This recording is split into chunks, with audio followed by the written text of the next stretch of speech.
ஓம் அகத்தீசாய நம. ஓம் திருஞான சம்பந்தர் திருவடிகள் போற்றி. ஓம் திருநாவுக்கரசர் திருவடிகள் போற்றி. ஓம் நந்தீஸ்வரர் திருவடிகள் போற்றி. ஓம் திருமூல தேவர் திருவடிகள் போற்றி.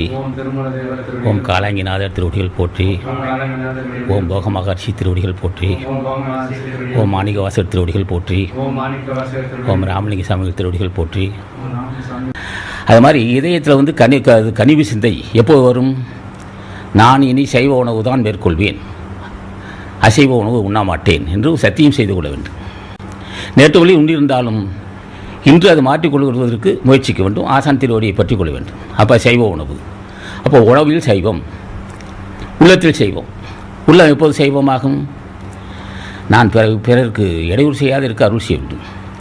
நான் யாரேனும் எனக்கு இடையூறு செய்தாலும் திரும்பி அவர்களுக்கு இடையூறு செய்யக்கூடிய எண்ணம் எனக்கு வரக்கூடாது. அதுபோல் அந்த உயர்ந்த எண்ணத்தை நான் மேற்கொள்ள வேண்டும். ஆக நான் எல்லோருடன் அன்பாக நடந்து கொள்ள வேண்டும் என்று இதயத்தில் ஒரு சைவ உணர்வு.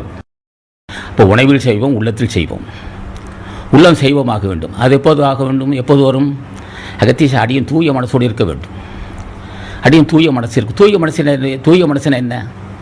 பழி உணர்ச்சியில் பழி வாங்குவது, பிறருக்கு இடையூறு செய்யக்கூடிய எண்ணம் தூய மனசு இல்லை.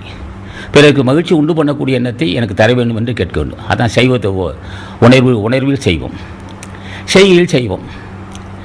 செய்கையில் எப்போ செய்வமாகும்? நம்ம செயல்பாடு பிறருக்கு துன்பம் தரக்கூடாது. நம்ம பொருள் ஈட்டுவதிலேயோ, நாம் உண்ணுகின்ற உணவிலேயோ, அல்லது நாம் அனுபவிக்கக்கூடிய இன்பத்தில் பிறருக்கு துன்பம் தராது இருந்தால் அது செயலில் செய்வோம், சொல்லிலே செய்வோம். பேசும்போது இனிமையாக பேச வேண்டும். முன் செய்த வினை காரணமாக கடுகடுப்பாக பேசி பழக்கப்பட்டிருப்பார்கள். அதை மாற்றிக்கொள்ள வேண்டும். அது எப்போது மாறும்? கருணையே வடிவான அகத்தீசன் ஆசை இல்லாமல் ஒருவருக்கு அந்த அந்த கருணையான சொற்கள் வராது. இதயத்தில் வந்து தூய்மை இருந்தால்தான் சொல்லிலே தூய்மை இருக்க முடியும். ஆக இதய தூய்மைக்கு என்ன காரணம்? மன தூயாருக்கு எச்சன் என்றாகணும். ஆக அந்த மன தூய்மைக்கு பூஜை தான் காரணம். பூஜை செய்யாவிட்டால் மன தூய்மை வராது. அப்போ நாம் வணங்குகிற தலைவன் தூய்மையான தலைவன், ஜீவகாரணிய தலைவன், ஜீவகாரணிய வல்லல். இப்போ கருணை பொருந்தி ஆசானை வணங்க நம்மகிட்ட குணைக்கடலாம் நீங்கிவிடும்.